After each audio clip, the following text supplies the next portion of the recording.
April 15, 1943. The Hotel Ritz, Place Vendôme, Paris.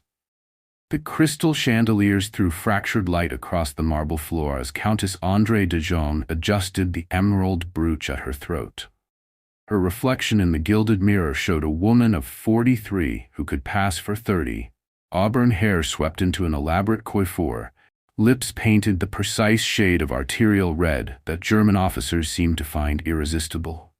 Behind her, through the tall windows overlooking Place Vendôme, she could see the swastika banners hanging from the Ministry of Justice, like funeral shrouds. She wasn't André de Jaume, of course. That woman, the real Countess, had died in a sanatorium in Switzerland in 1938, her death conveniently unrecorded in the chaos of pre-war bureaucracy. The woman wearing her jewelry and title was Marie-Madeleine Fourcade, though she'd worn so many names in the past 3 years that sometimes she forgot which one belonged to her birth certificate. A knock at the suite door. 3 rapid taps, then 2. The signal. "Entree," she called, her voice carrying the aristocratic drawl she'd perfected by listening to recordings of actual nobility. The accent had to be exact. These Germans were surprisingly well educated, many of them speaking better French than the Parisians themselves. Léon Fay slipped through the door, his face tight with urgency. He wore the uniform of a hotel porter, complete with the brass buttons and epaulettes that made him invisible to the occupying forces. In Nazi-occupied Paris, servants were furniture. "The package arrives tonight," he whispered in rapid French. 9 o'clock, the usual location. Marie-Madeleine, no, she had to think of herself as André, always André, picked up her cigarette case, a jade inlaid thing that had actually belonged to the dead Countess. "And our German friends?" "Hauptsturmführer Bleicher confirmed for dinner. He's bringing 3 officers from Avenue Foch." Léon's eyes darkened at the mention of that address. Number 84, Avenue Foch, Gestapo headquarters. The building where screams echoed through elegant Second Empire rooms, where men and women disappeared into basement cells and emerged as broken things, if they emerged at all. Perfect. She lit a cigarette with steady hands, though her pulse hammered against her corset stays. "Tell Chef Maurice I want the 1928 Krug. These SS men fancy themselves wine connoisseurs, and I need them very, very drunk by midnight." Leon nodded and vanished as silently as he'd arrived. André walked to the window and looked down at the occupied city. German soldiers patrolled in pairs, their boots clicking against cobblestones that had felt the tread of Romans, Vikings, and revolutionaries. The Parisians who passed them kept their eyes down, their shoulders hunched, as if they could make themselves invisible through pure will. But invisibility wasn't her game. Her game was the opposite. The Countess de Jaume was famous, or perhaps infamous, throughout occupied Paris. She threw parties that made pre-war decadence look like church socials. She drank champagne for breakfast and kept a pet monkey named Bismarck who'd been trained to steal cigars from German officers' pockets. She collected young men the way some women collected jewelry, and her laugh, high and slightly unhinged, could be heard echoing through the Ritz's corridors at 3 in the morning. The Germans adored her. She was everything they'd been promised about the French aristocracy: dissolute, frivolous, magnificently useless. Hauptsturmführer Hugo Bleicher, the Gestapo's most effective counterintelligence officer, treated her like a beloved eccentric aunt. He'd personally intervened twice when lower-ranking officers suggested her activities warranted investigation. After all, what possible threat could a champagne-soaked countess pose to the Third Reich? If only they knew that the monkey named Bismarck had been lifted, not just cigars but also papers. Documents left carelessly in coat pockets during raucous parties. That the giggling young men who surrounded her were Allied pilots being hidden between champagne-fueled soirees, growing their hair and learning to smoke with the languid affect of Parisian bohemians. That every party she threw was a carefully orchestrated intelligence operation, with guests positioned like chess pieces and conversations steered with the precision of a master interrogator. The truth was that Marie-Madeleine Fourcade ran one of the most effective resistance networks in France, Alliance, though the Gestapo had nicknamed it Noah's Ark for its members' animal-themed code names. She was Hedgehog. The network stretched from Paris to the Spanish border, with over 3,000 agents providing intelligence on German military installations, troop movements, and Atlantic Wall fortifications, directly to British MI6. And tonight, she would do what she'd done dozens times before: hide a man in plain sight while Nazi officers drank her champagne and told her their secrets. By 8:30, the suite had been transformed into a glittering stage set. The long mahogany table gleamed with silver and crystal. Candles flickered in Baroque candelabras, casting shadows that softened the room's edges and made everyone look younger, more beautiful, more alive than they had any right to be in the spring of 1943. The gramophone played Debussy. German officers preferred French music to Wagner, she'd learned. It made them feel cultured, sophisticated, like benevolent occupiers rather than conquerors.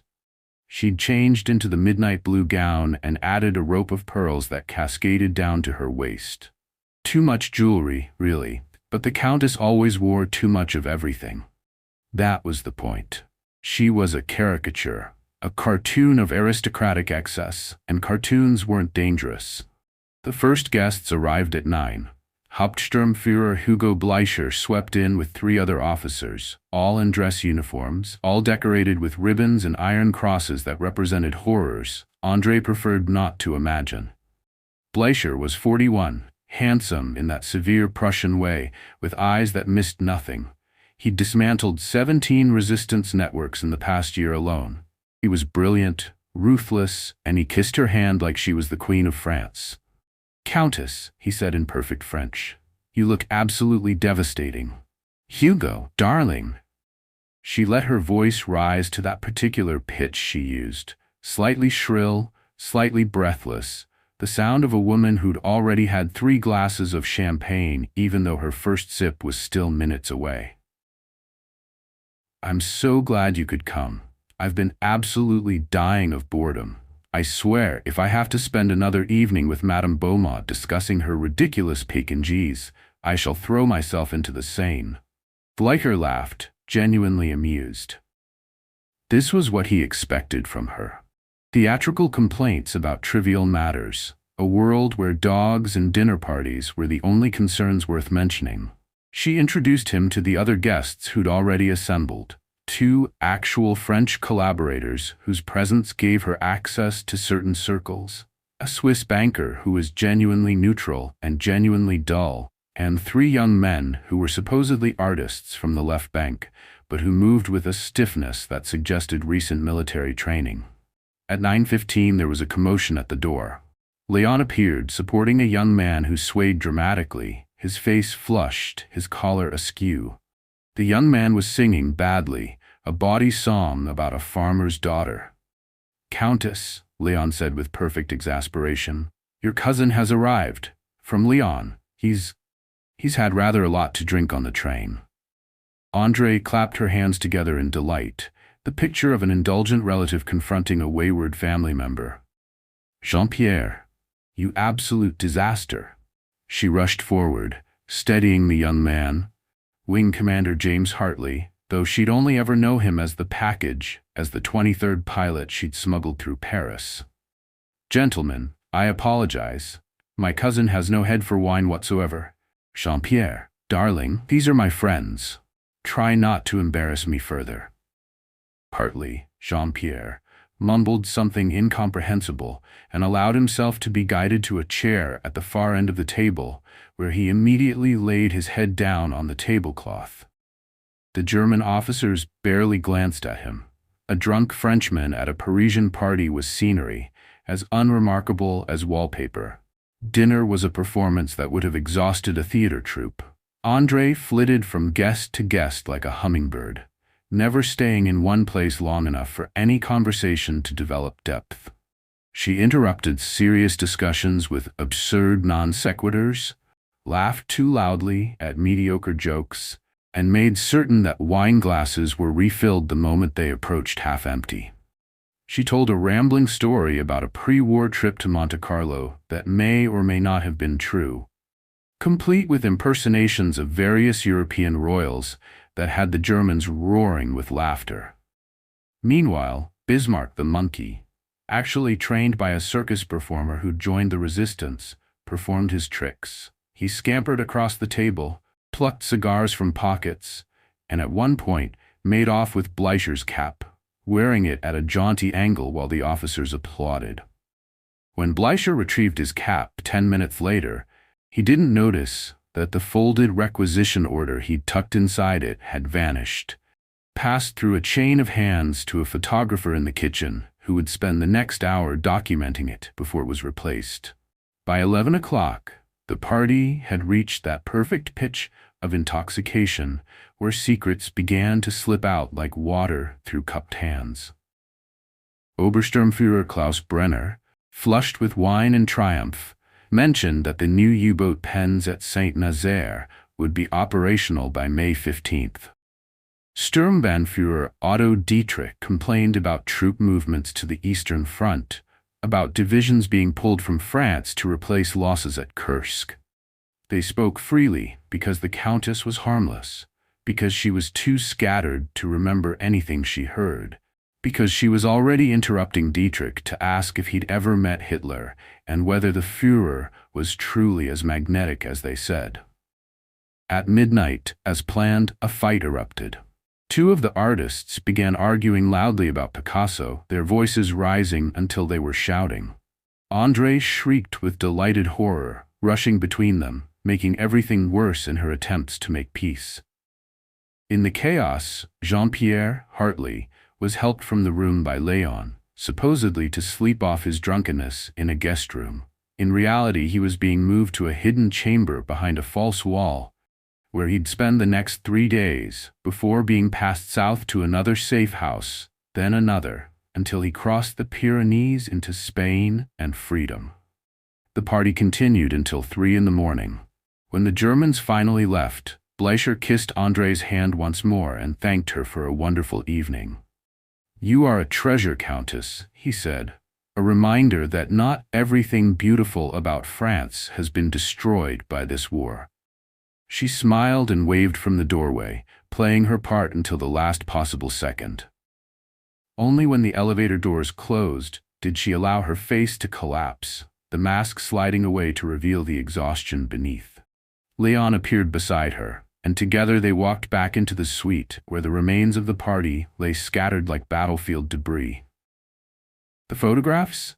she asked quietly. "Developed and transmitted. London will have them by dawn. And our guest? Secure, sleeping, finally. Poor bastard nearly gave himself away when Bleicher asked him a direct question. Fortunate you knocked over that wine glass when you did."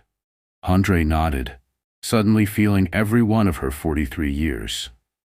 She poured herself a small measure of cognac, real cognac this time, not the swill she served the Germans, and walked to the window. Dawn was beginning to break over Paris, painting the sky in shades of pearl and rose. Somewhere out there, 3,000 agents of Alliance were waking up to continue their work. Somewhere, the photographs of German military orders were being decoded by British intelligence officers. Somewhere, Wing Commander James Hartley was dreaming of England. And tomorrow night, she would do it all again. She would be the mad Countess de Jean, beloved mascot of the occupation, throwing parties while Paris starved. She would drink champagne and laugh too loudly and let German officers believe she was exactly what she appeared to be, a beautiful, foolish woman who posed no threat to anyone. It was, she thought, sipping her cognac as the sun rose over the occupied city, the perfect disguise. Because men like Bleicher, intelligent, dangerous men, could never imagine that a woman who seemed so frivolous might be the most dangerous person in the room. They saw the performance and believed it was the whole truth, never suspecting that behind the laughter and the champagne and the carefully calibrated madness was someone who would risk everything, every single day, to drive a knife into the heart of their 1,000-year Reich. She raised her glass to the rising sun, to the pilots she'd saved, to the intelligence she'd gathered, to all the small victories that might someday add up to liberation. "Santé," she whispered to the empty room. "And tomorrow we do it again."